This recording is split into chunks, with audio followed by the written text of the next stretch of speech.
Hello guys, welcome to my channel. সবাই কেমন আছো? আশা করি খুব ভালো আছো। তো আমরা আজ দীঘা যাচ্ছি, রাত 10টা নাগাদ বাস আছে। তো এখন আমরা রেডি হতে যাব, সব প্যাকিং হয়ে গেছে, ফ্রেশ হয়ে আমরা চলে এসেছি। এইবারে রেডি হতে আমাদের বাকি, তো খাওয়া দাওয়া রয়েছে, রেডি রয়েছে। তো চলো, আমরা সবাই রেডি হয়ে গেছি দীঘা যাওয়ার জন্য। এই যে বোন, এই যে ছোট বুনু, মা রেডি হয়ে গেছে, দিদা সবাই রেডি হয়ে গেছে। যে বাবা এই ঘরে সব লাগেজ, এতগুলো লাগেজ হয়েছে, এখানে কিছু রয়েছে। মামা রেডি হয়ে পুরো ফুল বসে আছে, সবাই কমপ্লিট, পুরোপুরি একদম রেডি হয়ে গেছে সবাই। এবার বৌদিদের আসার অপেক্ষা, এলে টোটো বলা আছে, তো তারপর আমরা যাবো বাস স্ট্যান্ডে। এই যে বৌদিরা চলে এসছে, দাদা চলে এসছে। মামা কোথায় যাচ্ছ তুমি? কোথায় ঘুরতে যাচ্ছ? কোথায়? দীঘা ঘুরতে যাচ্ছ? যে আমার বাবা চলে এসছে, এটা আমার ছোট বাবা। আলেখা বলো, এসব করছে কিন্তু আমিও যাচ্ছি। হ্যাঁ দীঘা যাচ্ছি। দীঘা চল না, আচ্ছা নদী ওখানে ওখানে সাগরে ভাসিয়ে দেবো। সবাই চলে এসছে, সবাই রেডি একদম দীঘা যাওয়ার জন্য। তো তোমাদের সাথে দেখা হচ্ছে আবার bus stand. Finally bus stand পৌঁছে গেছি। এই যে বোন, গিয়ে বসে আছে, দিবা দাঁড়িয়েছে, ওদিকে বৌদি আর মা গাড়ি নিয়ে দাঁড়িয়ে আছে। আমরা বাসে সবাই গেছি, চলো বাসে দেখা হচ্ছে।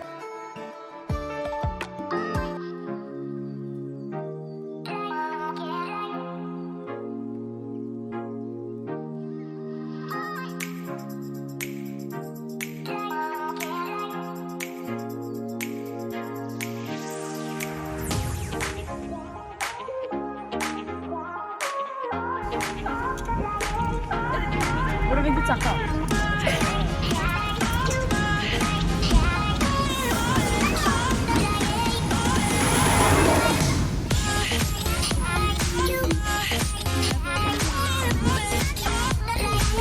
ফাইনালি আমরা পৌঁছে গেছি দীঘা। এই যে এটা Digha, new Digha sea beach. সুন্দর ভিউ, চারিদিকটা অসাধারণ। একটু মেঘ পড়েছে, খুব সুন্দর দেখতে লাগে।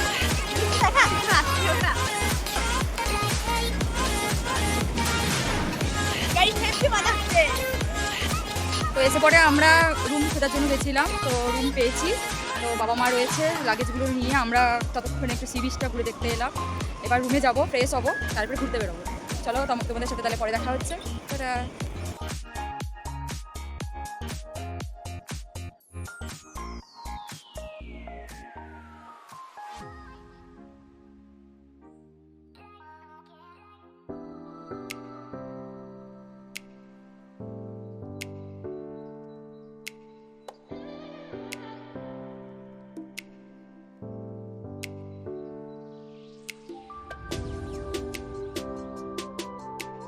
তো আমরা হোটেলে এসে ফ্রেশ হয়ে আমরা বেরিয়ে পড়েছি ঘুরতে। এখন আমরা অটো নিয়ে নিয়েছি, এখন যাচ্ছি শঙ্করপুর দেখতে, কয়েকটা স্পট দেখাবে। তো পার হেড এখানে 100 টাকা করে বলেছে। আমরা এতজন আসছি, সবাই একসাথে।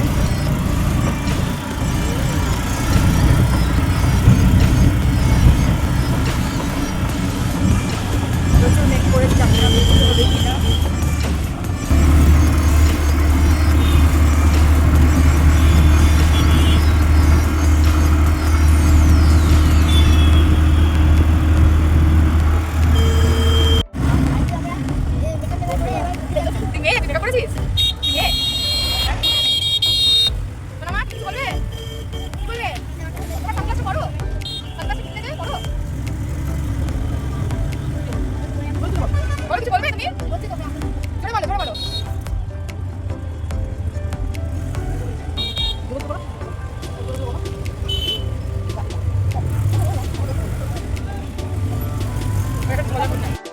তারপর আমরা পৌঁছে গেলাম ওল্ড দীঘা সি বিচ।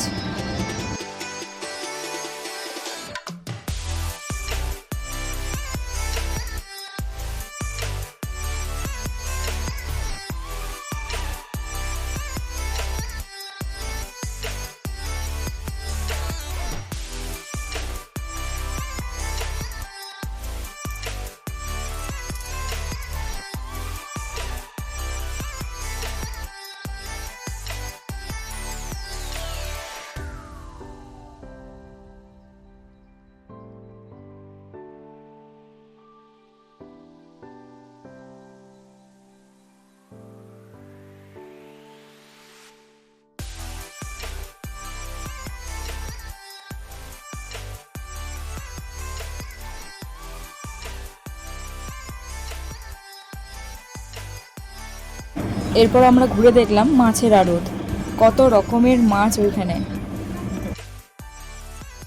এত সুন্দরভাবে সাজানো যে দেখতে খুব সুন্দর লাগছিল। আমাকে ভিডিও করতে দেখায় ওখানকার কয়েকজন বলেই বসলো যে আমি নাকি সোশ্যাল মিডিয়ায় ভিডিওটি আপলোড করে টাকা উপার্জন করব। ভাবা যায়। তারপর আমরা পৌঁছে গেলাম শঙ্করপুর। তখন বাজে প্রায় সকাল 8:30। সকালের জলখাবারটা আমরা সেখানেই সেরে নিলাম। ঘোরা যাবে না, ঘুমোতে গেলে ঘোরা হবে না। একটা দিতে হবে, এটা সরাইলে কিছুক্ষণ রেস্ট নিয়ে সেখানকার ওয়েদারটা খুব একটা গরম ছিল না, বেশ মেঘলা মেঘলা আকাশ, খুব ভালো লাগছিল পরিবেশটা। তারপর আমি নিয়ে নিলাম ব্রেড অমলেট, আর বাকি সবাই নিয়েছিল মুড়ি ঘুগনি।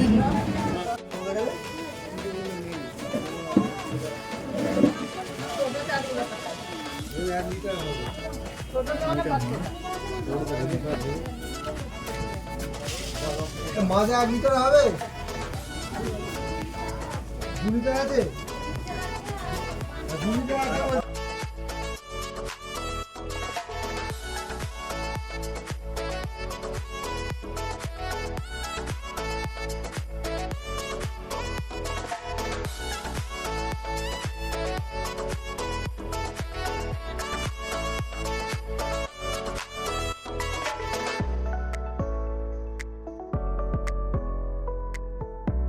এরপর আমরা টিফিন করে চলে এলাম সমুদ্রের ধারে। তারপর সেখানে কিছু গ্রুপ ফটো তুলে বেরিয়ে পড়লাম অন্য একটা জায়গার উদ্দেশ্যে।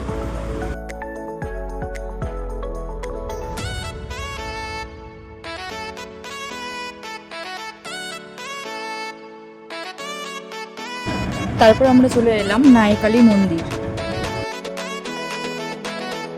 মন্দিরটা ভীষণ সুন্দর ছিল এবং সেখানকার পরিবেশটাও খুব মনোরম।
এরপর আমরা চলে এলাম বিশ্ব বাংলা পার্ক। এখানে বিকেলবেলা মার্কেট দেখতে খুব সুন্দর লাগে। সকাল দিকে যদিও কয়েকটা দোকান খোলা থাকে, কিন্তু বিকেল দিকে মার্কেটটা ওপেন থাকে।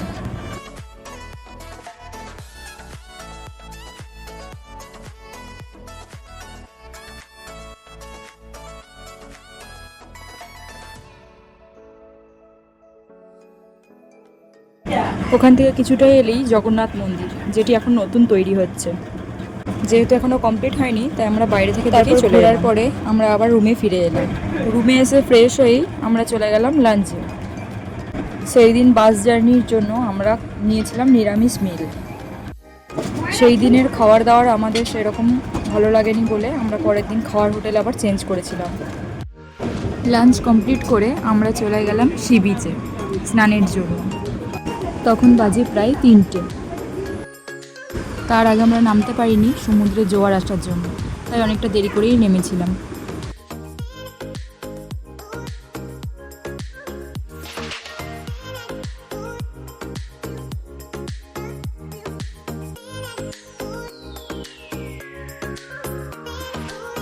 তারপর রুমে ফিরে দুপুরবেলা একটু রেস্ট নিয়ে আমরা সন্ধ্যাবেলায় বেরিয়েছিলাম বিশ্ব বাংলা পার্ক। সন্ধেবেলায় ঘুরবো বলেই সকালবেলায় আমরা বিশ্ব বাংলা পার্কে বেশি সময় কাটাইনি।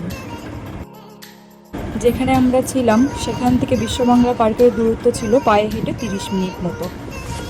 আমরা সমুদ্রের পাড় দিয়ে হেঁটে হেঁটে যাচ্ছিলাম এবং সমুদ্রের হাওয়া ফিল করছিলাম।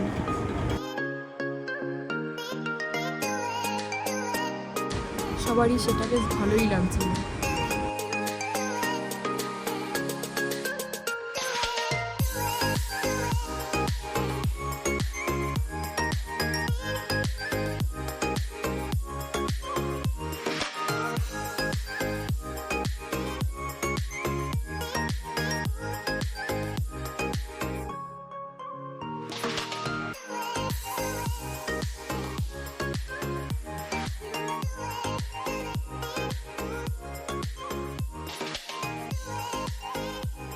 এখানে সন্ধ্যাবেলাটা বেশ জমজমাট লাগে এবং চারিদিকের পরিবেশটাও বেশ সুন্দর।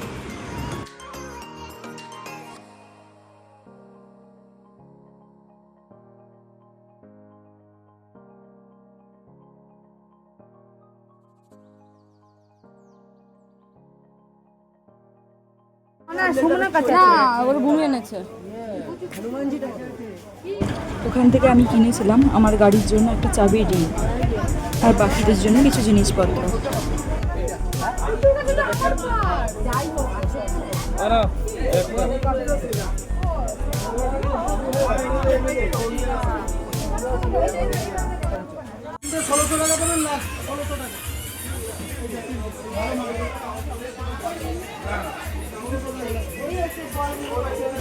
মার্কেটে কেনাকাটা হয়ে যাওয়ার পর আমি চলে এসেছিলাম মাছ ভাজার দোকানে। বহুদিনের ইচ্ছে আমার অক্টোপাস খাওয়ার, তাই আমি খুঁজছিলাম কোথায় অক্টোপাস পাওয়া যায়। একটি দোকানে আমি পেয়েছিলাম, 150 টাকা দাম নিয়েছিল। আপনারা যখনই অক্টোপাস কিনবেন একটু দেখে শুনে কিনবেন, কারণ ওখানে অনেক রকমভাবেই ঠকানো হয়। আমাকে যে ওরা ঠকাচ্ছে সেটা বাবা বুঝতে পেরেছিল। আমি যে অক্টোপাসটা কিনেছিলাম সেটা হাফ ওরা রেখে দিয়েছিল আর হাফ আমায় দিয়েছিল, সেটা বুঝতে পেরে আমি আর নিইনি। তারপর আমরা সেখান থেকে ফিরে এসেছিলাম রুমে। প্রচণ্ড টায়ার্ড হয়ে যায়, আমি আর কোনো ক্লিপ নিতে পারিনি। পরের দিন আবার সকালে সবাই ফ্রেশ হয়ে রেডি হয়ে বেরিয়েছিলাম ঘুরতে। তোমার মুখটা দেখি, ভালো চশমাটা পরো, খুব সুন্দর লাগছে।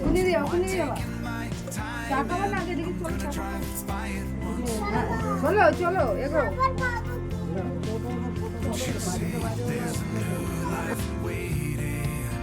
যেই অটোতে আমরা আগের দিন ঘুরেছিলাম সেই অটোকেই বলা ছিল পরের দিনের জন্য। তার সাথে কথা হয়েছিল উদয়পুর বিচ, তালসারি অর্থাৎ লাল কাঁকড়া ওদিকটা দেখানোর জন্য।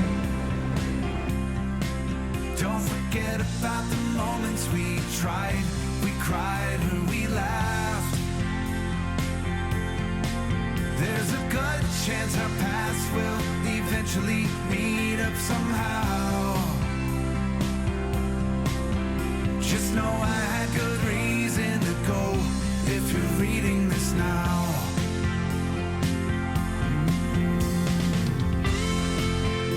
প্রথমে আমরা চা খেয়ে নিয়ে গেলাম দীঘা স্টেশনের ভেতরে।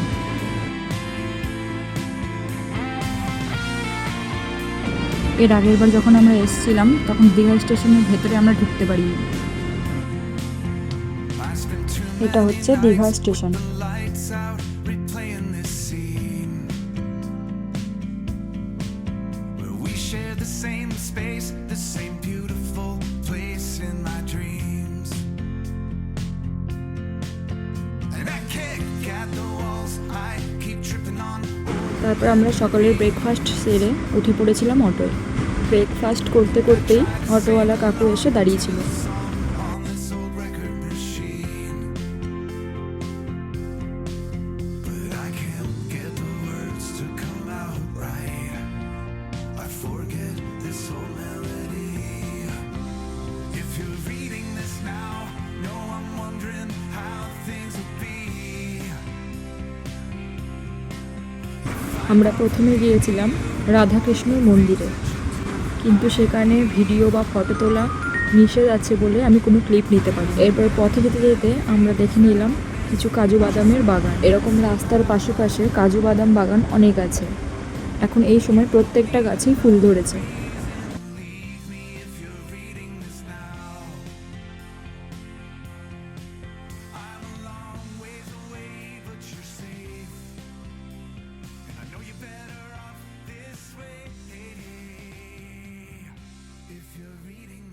তারপর আমরা পৌঁছে গিয়েছিলাম তালসারি, যাকে বলে লাল কাঁকড়া। এটা একটা মোহনা, যেখানে সমুদ্র আর সুবর্ণরেখা নদী একসাথে গিয়ে মিশছে। জায়গাটা অসাধারণ লাগছিল। এখানে নৌকা করে ঘোরানোর ব্যবস্থাও আছে, মাথা পিছু 100 টাকা করে পড়ছিল। যেহেতু আমাদের কাছে সময় কম ছিল, তাই সেখানে আমরা বেশিক্ষণ থাকতে পারিনি এবং নৌকা চড়েও ঘুরতে পারিনি।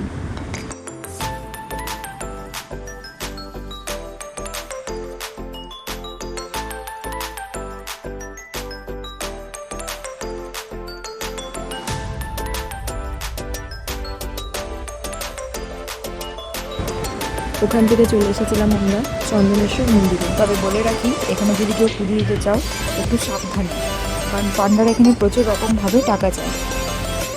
যেহেতু আমরা এর আগেও গেছিলাম, তাই এই ব্যাপারটা আমরা আগে থেকেই জানতাম।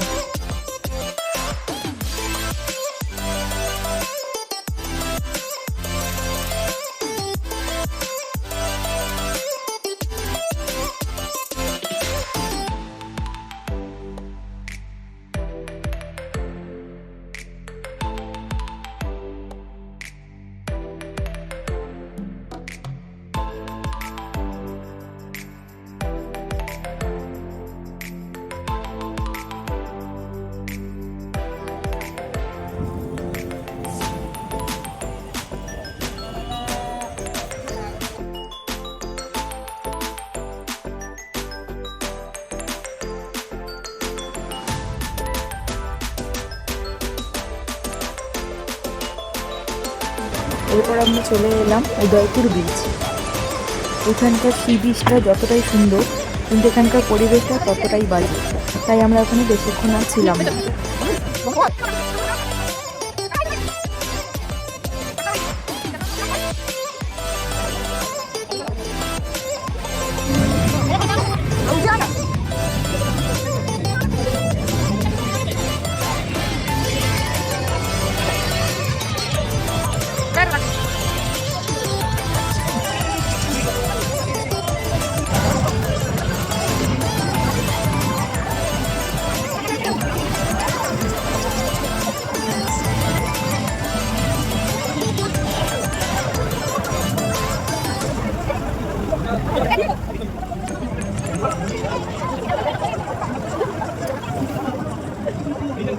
রোদে রোদে ঘুরে ঘুরে এতই গরম লাগছিল যে কিছু ঠান্ডা খেতে ইচ্ছা করছিল, তাই সবাই মিলে আইসক্রিম কিনে নিলাম। তারপর আস্তে আস্তে হোটেলের উদ্দেশ্যে রওনা হলাম। রুমে এসে ফ্রেশ হয়ে আমরা চলে এসেছিলাম লাঞ্চ করতে। সেই দিন আমরা খেয়েছিলাম ফিশ থালি। সমুদ্রে তাড়াতাড়ি জোয়ার আসায় সেই দিনও আমরা তাড়াতাড়ি চান করতে যেতে পারিনি, তাই লাঞ্চ সেরেই 3টে নাগাদ গেছিলাম আমরা স্নান করতে।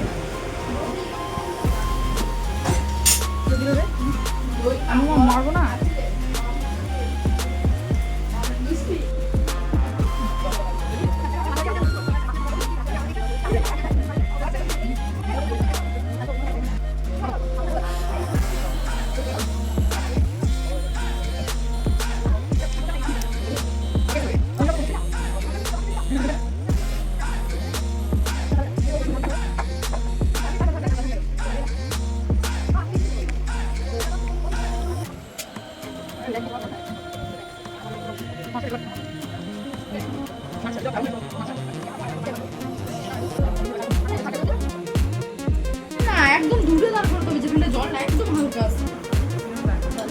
লাঞ্চের পর আমরা সবাই রুমে চলে এসেছিলাম এবং কিছুক্ষণ রেস্ট নিয়ে তারপরে গেছিলাম সমুদ্রে।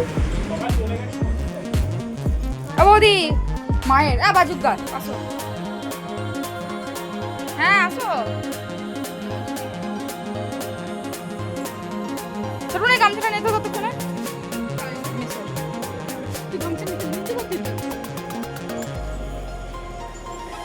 তো আমরা এবার যাচ্ছি কোথায়? আমরা কোথায় আছি তাহলে? লন্ডনে? দীঘা যাচ্ছি যে চান করতে। ওই চান করতে যাচ্ছি। আমার টুপিটা না মাথায় বসেনি, জানিস? ছাড়বো একবার পুরো তৈরি হোক। এরপর আর কোনো ভিডিও ক্লিপ নিতে পারিনি, তাই তোমাদের সঙ্গে কয়েকটি ফটো শেয়ার করলাম।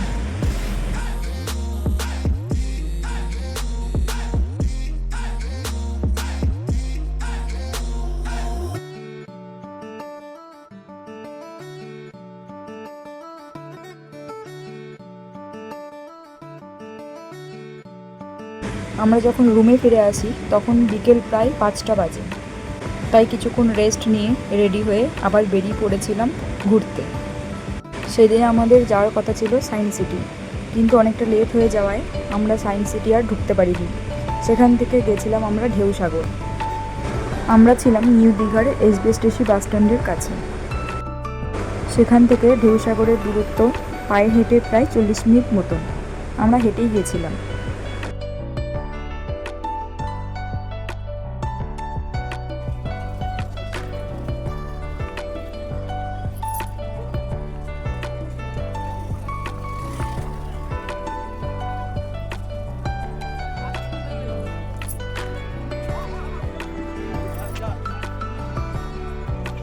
তারপর আমরা পৌঁছে গেলাম ঢেউসাগর।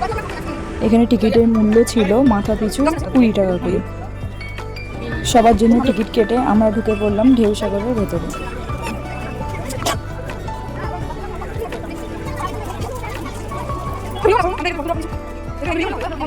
পার্কের ভেতরটা ছিল অনেক সুন্দর, প্রচুর লাইটিং আর অনেক মানুষের সমাগম ছিল সেখানে, এবং অনেক ফাস্ট ফুডের দোকানও সেখানে ছিল।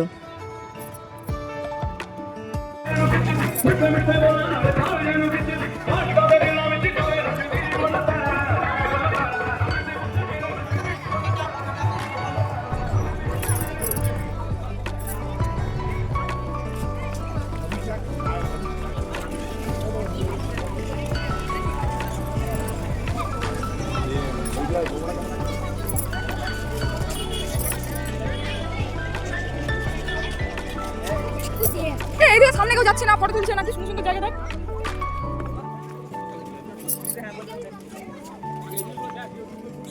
ওই সামনে সামনে কত সুন্দর জায়গা, ওই সামনে দেখ। পরে যাবা?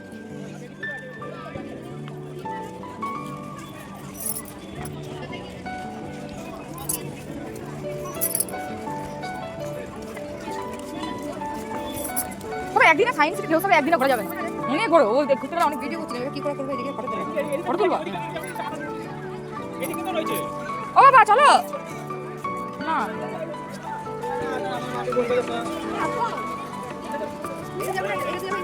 কি আছে দেখি।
এই যে এখানে সোনামা রাইডসে চাপতে ব্যস্ত।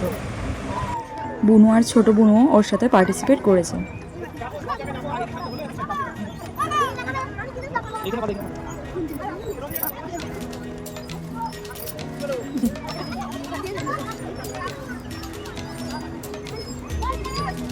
না না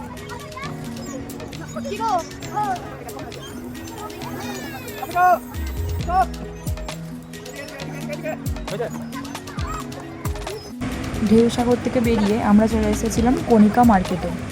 ওখানে অক্টোপাস দেখতে পেয়ে আমি ভীষণ খুশি হয়েছিলাম। ওই যে বলেছিলাম আমার বহুদিনের ইচ্ছে অক্টোপাস খাওয়ার। শেষমেশ একটা অক্টোপাস কিনে নিলাম। এই অক্টোপাসটার দাম নিয়েছিল 350 টাকা এবং এটার ওয়েট ছিল 1 কিলো 250 মতন।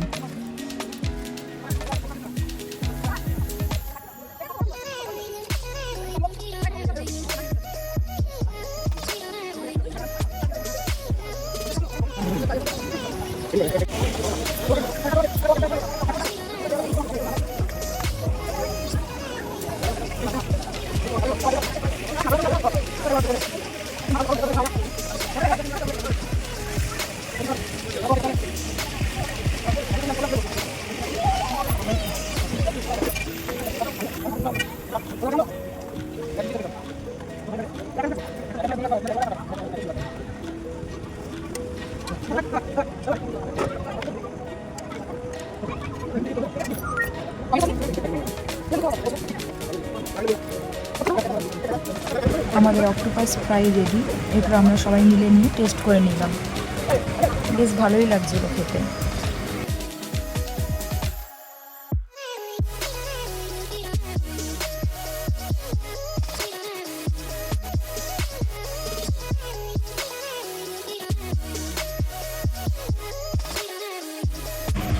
তারপরে আবার কিছুক্ষণ আমরা সবাই মিলে কণিকা মার্কেটটা ঘুরে দেখে নিলাম।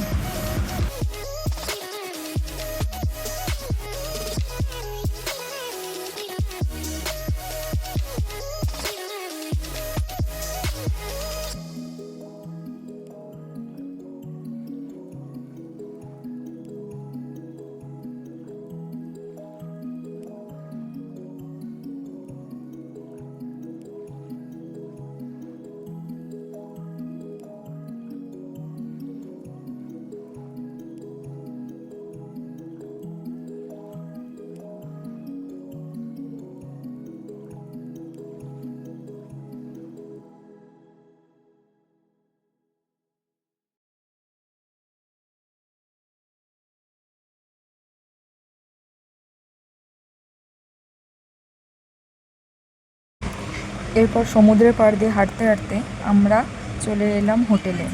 সেখানে ডিনার সেরে আমরা আবার ফিরে গেলাম রুমে।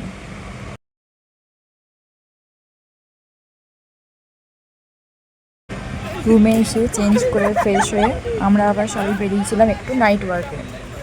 তখন বাজে রাত প্রায় 11:30। এত সুন্দর ঠান্ডা হাওয়া দিচ্ছিল, মনে হচ্ছিল যেন শীতকাল। সমুদ্রের পাড়ে কিছুক্ষণ সবাই মিলে সময় কাটিয়ে আমরা আবার ফিরে এসেছিলাম রুমে। লাইভ নিয়ে পড়ে থাকে খেপড়ি না ছেপড়ি বলে। এই আপনার নাম যেন কি? খেপড়ি না খেপড়ি। আমরা এখন সবাই নাইট ওয়ার্কে বেরিয়েছি। প্রচন্ড ঠান্ডা হাওয়া দিচ্ছে এখানে। ওয়েদারটা বেশ সকাল থেকেই ঠান্ডা ঠান্ডা, বল গরম তো একদমই ছিল। সি বিচের ধারে যাচ্ছি। খাওয়া দাওয়া কমপ্লিট। আমার ভিতরে দৌড়াস না, ভিতর ছিঁড়ে যাবে। কারেন্ট দেখতে দেখতে যাচ্ছি।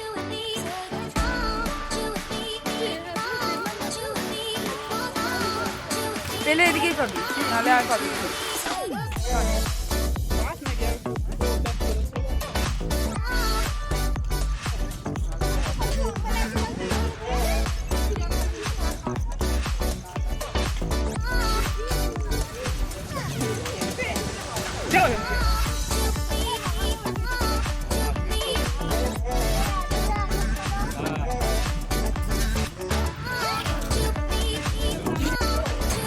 যেহেতু আমরা আগের দিন সায়েন্স সিটি ঢুকতে পারিনি, বন্ধ হয়ে গেছিলো বলে, তাই পরের দিন সকালে আমরা আবার রেডি হয়ে বেরিয়ে পড়েছিলাম সায়েন্স সিটি দেখার উদ্দেশ্যে।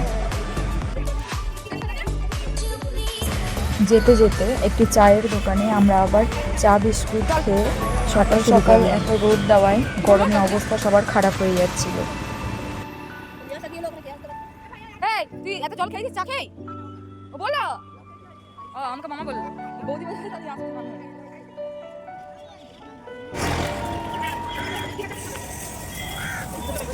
এরপর আমরা পৌঁছে গেলাম সায়েন্স সিটি। এখানে টিকিটের মূল্য হলো জনপ্রতি 40 টাকা করে। সবার জন্য টিকিট কেটে নিয়ে আমরা প্রবেশ করলাম সায়েন্স সিটির ভেতরে।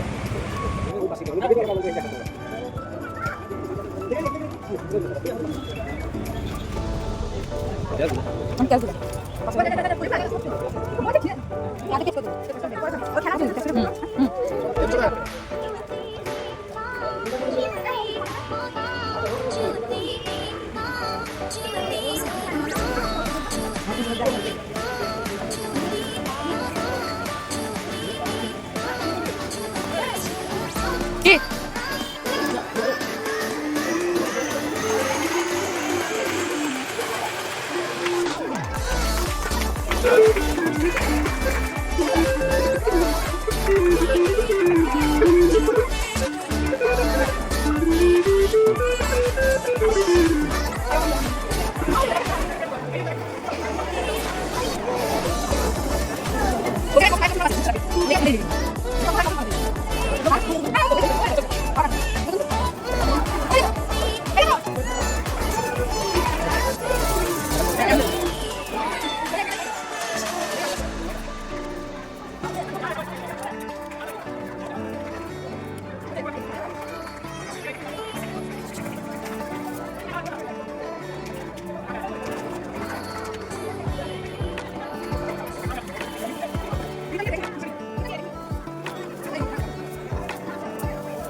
সায়েন্স সিটির ভেতরটা ঘুরে দেখতে আমাদের প্রায় সময় লেগেছিল 1.5 ঘন্টার মতো।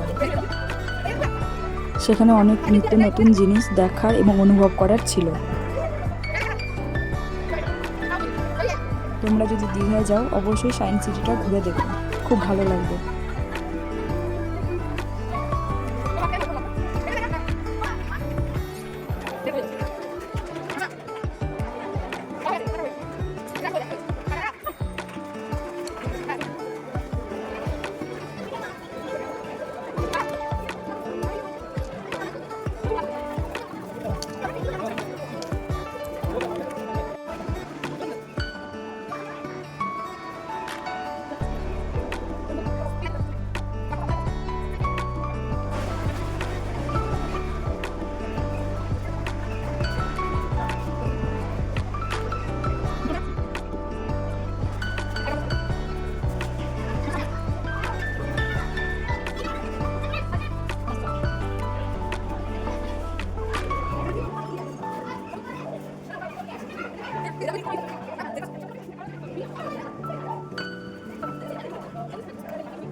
সায়েন্স সিটির পাশেই ছিল পার্ক।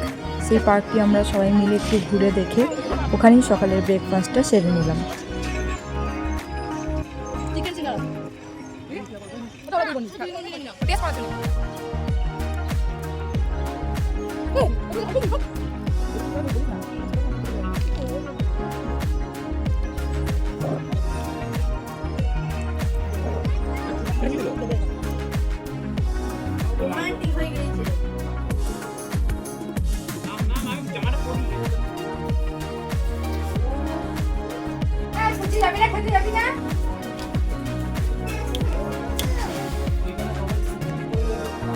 চটি আবার রাখতে আসবো।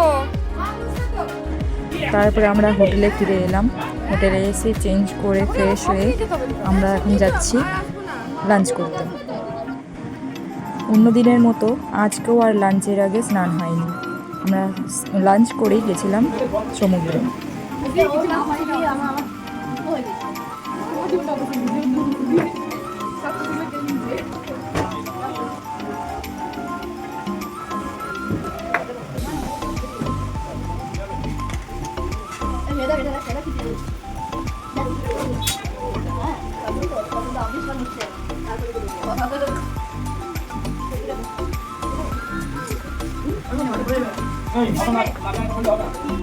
সেদিন ছিল আমাদের দীঘা কাটানোর লাস্ট ডে।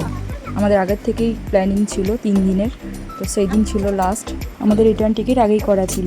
যেদিন আমি টিকিট বুকিং করতে গেছিলাম সেদিনই আমি রিটার্ন টিকিটটা করে ফেলেছিলাম।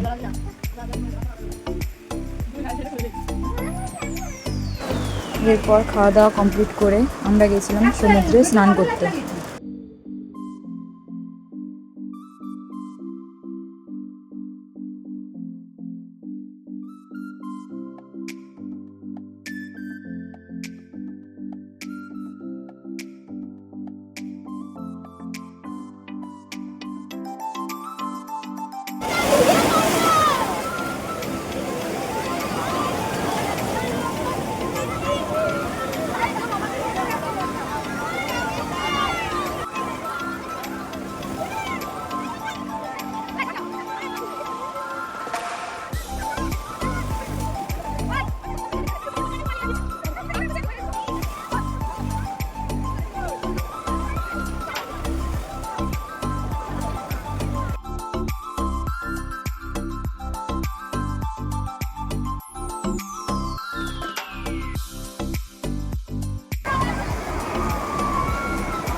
আমরা যখন রুমে আসি তখন বাজে প্রায় 4:30।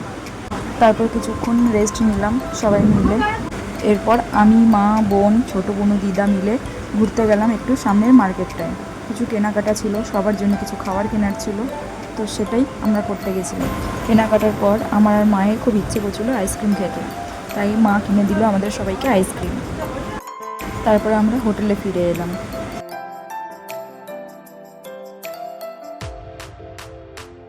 তো তোমাদের হোটেলটা আমি প্রথমে দেখাতে পারিনি, আমি আসার দিনকে এই ভিডিওটা করেছিলাম। এটা হচ্ছে উপরের রুম। আমরা 2টো রুম নিয়েছিলাম, একটি নিচে একটা উপরে। এরপর আমরা আবার গেছিলাম একটু সমুদ্রের পাড়ে ঘুরতে, কারণ মনটা খুব খারাপ লাগছিল। বাড়ি চলে আসবো, আবার কবে সমুদ্র দেখতে পাবো তার ঠিক নেই। তাই সবাই মিলে বললাম চল একটু তাহলে সমুদ্রের পাড়ে যাই।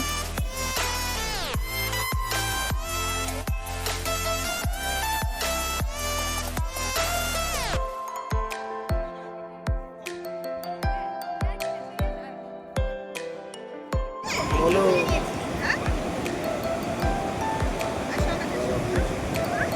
ভাত খাত লাগিয়ে দিয়ে দাও না।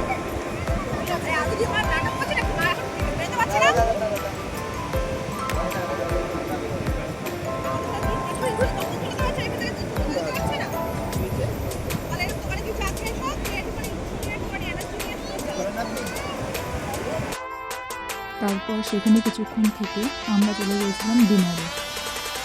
যেহেতু 9:30টায় বাস ছিল, তাই তার 1.5 ঘন্টা আগেই আমরা ডিনার সেরে ফেললাম।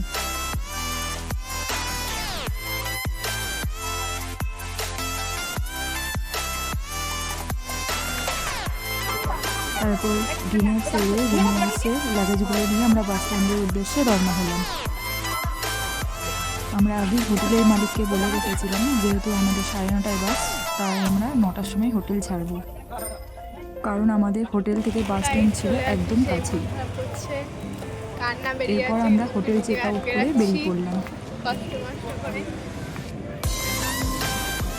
যদি প্রচণ্ড মনটা খারাপ হয়েছে, আমি সেইবারেও যাওয়ার সময় এত কেঁদেছিলাম। 3 দিনের জার্নি আজকে শেষ। সমুদ্র টানলে আবার আসবে।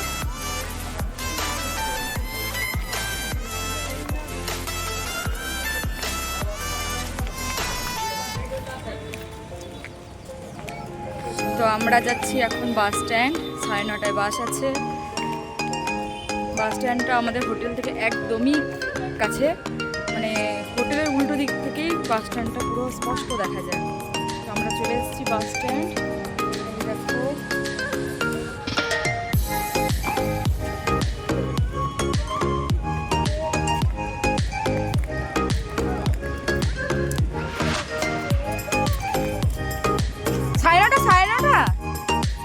সাইনাটা যাচ্ছে তো। এরপরে আমরা সবাই মিলে বাসে উঠে পড়লাম। বাসটাও ছেড়েছিল একদম রাইট টাইমে। তো তোমাদের সাথে দীঘার জার্নি শেয়ার করলাম। ভিডিওটা তোমাদের কেমন লাগলো অবশ্যই জানিও এবং লাইক, কমেন্ট, সাবস্ক্রাইব করে দিও। সবাই ভালো থেকো, সুস্থ থেকো, টাটা।